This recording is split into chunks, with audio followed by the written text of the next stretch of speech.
What is up, everybody? Sean the D-Man here. Welcome back to the channel. Hope you guys are doing great. I hope you guys are having yourselves or had yourselves a great week up to this point. We are here with our Auburn Tiger season prediction video. Tomorrow, I'll have a more detailed, in-depth video regarding Auburn's first matchup with Baylor, including a score prediction. But this video, we're just going to go through the schedule and just talk about each of these matchups for the most part. I won't necessarily go too much in on the Baylor one, since I am going to do a separate video going into that one. But as of right now, Auburn is, I believe, a 2.5-point favorite in the game. ESPN's matchup predictor has Baylor as a 51%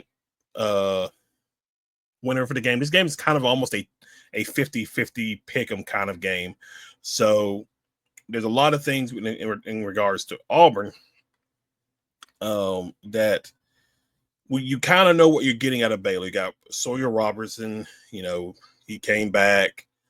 They have some talented wide receivers. Their offensive line is relatively, I think, come back intact.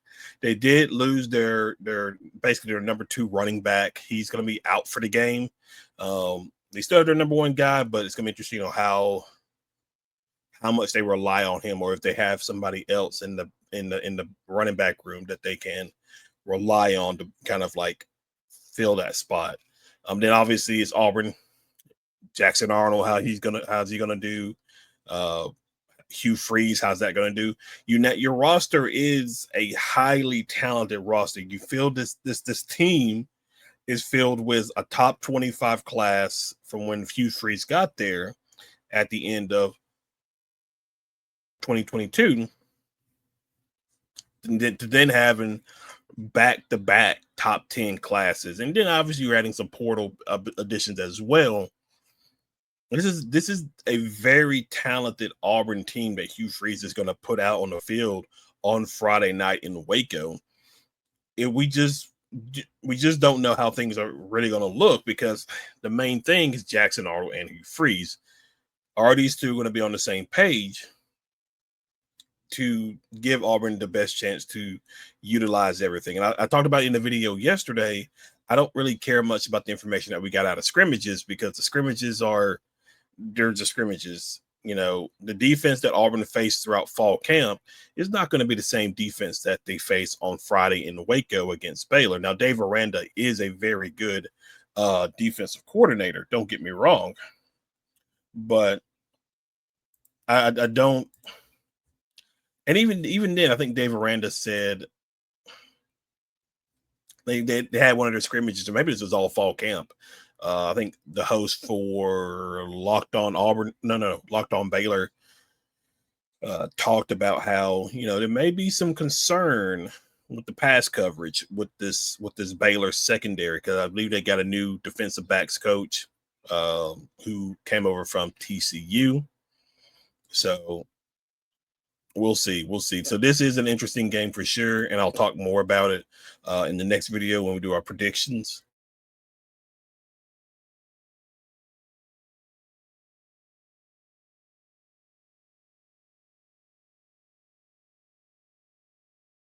Sorry about that.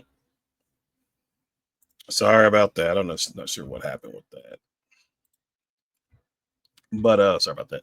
So after obviously the Baylor game, Auburn comes back home September 6th. Ball State. This should be a relatively easy game for Auburn to handle. This should not be a problem. So 6:30 kickoff. Love it. Very much love it. So this could be a game if Auburn gets up enough, which you would assume they would. It's Ball State. You would assume Auburn, once they get up enough, we can potentially see Deuce Knight's debut and see what the future of Auburn looks like at the quarterback position with him. And then after that, we've got South Alabama coming to town. Now, this is basically a morning, afternoonish kickoff, 11:45 a.m. At South Alabama. I don't think this should not be a trap game, especially with all what Auburn has coming up the next 3 weeks. Basically the next 3 weeks after this game here. But it would be interesting to see if Auburn is going to be up and motivated. It's 11:45 kick. I don't think they had that many last year. I don't remember what times they're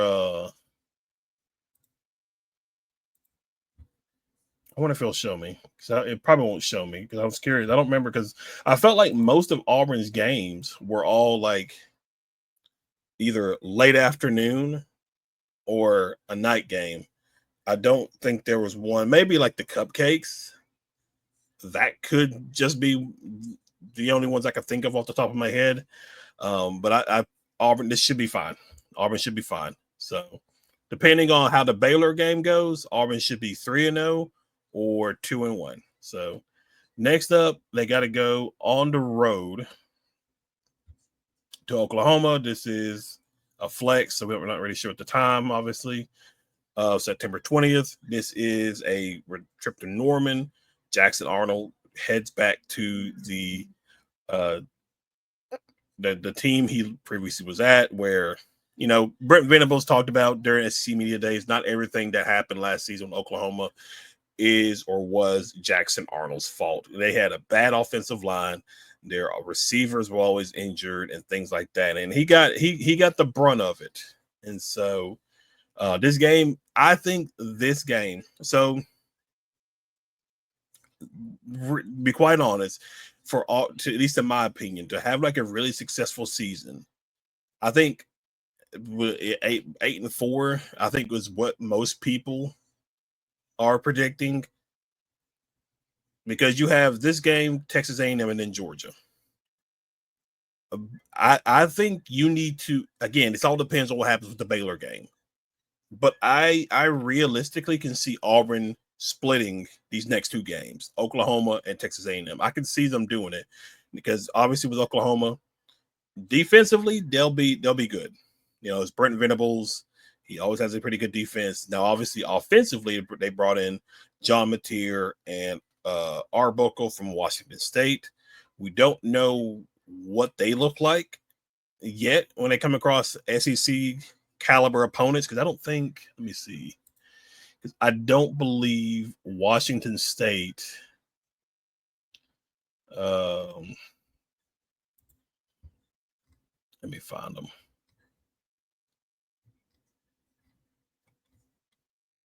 Let me see if I can find them real quick. Yeah. Because I don't think Washington State played a Power 4 opponent all season, with the exception of, let's see, they played Washington. Oh, wait, no, this is their 25 schedule, 24. So last year they played Texas Tech, which they won 37-16, but Texas Tech finished what? What was their record last season? Let's see.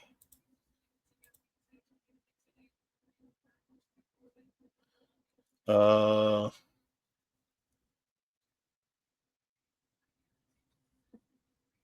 were they 8-4? Oh, Texas Tech was 8-4 last season. Okay, that's a pretty good caliber team right there. But anyway, so go back. They played Texas Tech, Washington. They lost to Boise State, which Boise was a playoff team,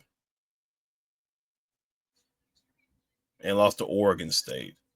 So, and then lost to Syracuse in the bowl game. So they played some pretty middle of the pack teams, but keep in mind what Oklahoma is going to be going against. Especially, again, this is pertaining to John Arbuckle. I think his first name is John, and John Mateer, because the SEC aren't those teams, and not only that, they've got to play. They play Michigan. They'll go on the road to Temple, play Auburn, and then obviously the rest of the SEC schedule. So Oklahoma, we don't really know what we're going to get out of them. For honestly, we'll know for sure what they look like against Michigan. I think Michigan goes to Norman this season, so we'll have a clear idea on if John Mateer and this new Oklahoma offense is as good as they advertised as they were when they were at Washington State. So we'll see what happens when they go against high quality caliber defensive teams. But yeah, this is a game, one of the more interesting games. If I had to say between this one and then Texas A&M, I think probably the more important win would be the Oklahoma one. I think your roster should be a little bit better than Oklahoma's. So we'll see about that. And then, like I said, I think Auburn could potentially split Texas A&M and Oklahoma. Texas A&M obviously got Mike Elko back, Marcel Reeves back for another season. They play Notre Dame. Trying to think if they play anybody else. Because I think, while Auburn's on the road. Yeah, while Auburn's on the road at Oklahoma, Texas A&M is at home playing, like, I think a cupcake team or something like that. So, but College Station, it was for a time the away teams in this series, the away teams would win at the opposing opponent's home. So, but listen, a lot of people dog on it, but last season when Auburn beat Texas A&M in Jordan-Hare Stadium and everybody was just like complaining about, oh, you rushed the field for an 8-4 team, yada yada yada. Like, let's be honest. Auburn needed that win, like, because it felt like a moment where we were close in all these games, and we finally got one of these games. And plus, it was against a ranked opponent as well. I think Texas A&M was 15th in the country at that time. So this is going to be an interesting game. The good news is you have time in regards to both Oklahoma and Texas A&M to work on, because you're not really going to see a dual threat quarterback until like these two particular games. Because Sawyer Robertson, he can run, but I think he's going to try to be more of a pocket passer this season. But I do think Auburn will split either Texas A&M or Oklahoma. They're going to get the win. They're going to win one and lose one against this slate. And then you get a bye week. You got Georgia. This game is interesting because this is a night game. Because I believe this is it says night. I don't know if it actually will tell me what the actual kickoff time is. It just says night. Let me see. Let me go over to ESPN so we can look. So that would be here, I think.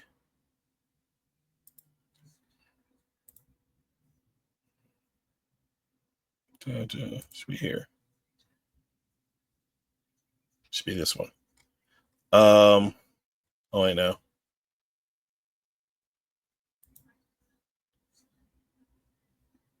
Okay, Georgia plays Kentucky. Okay, so it is a night game. So it's either going to be a 6 p.m. kickoff or it's going to be an 8 p.m. kickoff in Jordan-Hare Stadium. I don't think they've put the time slot. Again, this is something interesting. If Auburn is either 4-1, if Auburn's either 5-1 or 4-1, I could see game day being at Auburn. Because the other games they have slated, let me see, for that week.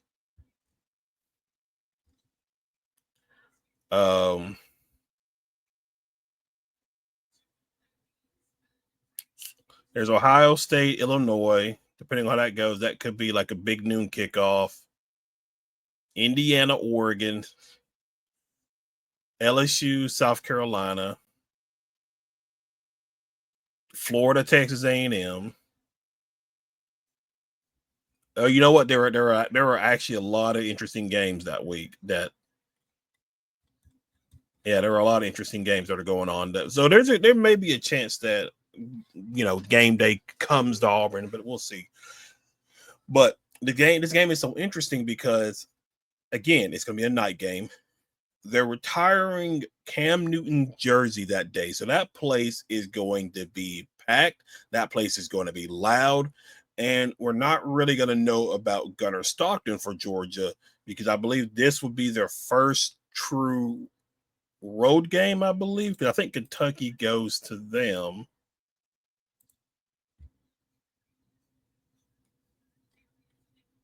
Yeah, Kentucky goes to Georgia, and then all their games are all basically at home to start the season. So this is going to be Georgia's first true road game. Let me make sure. Let me make sure before I say that. I could be wrong. I do believe that's right. Yeah, they play Marshall week 1. Week 2, they play Austin Peay. Week 3. Oh no. They go to Tennessee in week 3. Okay. Okay, okay. Okay. So this more likely to be Georgia's second road game in that case. But yeah, I think this is going to be a very electric game. And to be quite honest, I would say Auburn has a relatively good chance of winning in this game. I think you've seen them close several times the past couple of seasons. Like, take a look at last season when they were in Athens. If communication's better between Thorne and Freeze, and there's like a potential that Georgia got a touchdown when there wasn't a touchdown, but that's beside the point. There's a good opportunity that because this roster is more talented, it may not be as talented as as a Kirby Smart's team, because Kirby Smart has had several years of being consecutive, like gaining top 5 talent consecutive years. But I think this is somewhat closest that Auburn can be with Georgia. Now, obviously, Georgia's going to have a pretty good defense. They do have a lot of turnover, though, because a lot of their defensive players have been going pro the past 2 seasons. So it's going to be interesting to see how well that defense actually is. And then again, we don't know what Gunnar Stockton is. Are they going to actually have receivers who can throw the ball or catch the ball and that kind of stuff? So we'll see. We will see. And then after that, we got Missouri we go on the road to Missouri. Missouri, oh no, we got no. Yeah. No. We got Missouri coming to Jordan. So you're back-to-back home games with the Missouri Tigers coming in. A good revenge game for you when you traveled up to Columbia last season. And if it wasn't for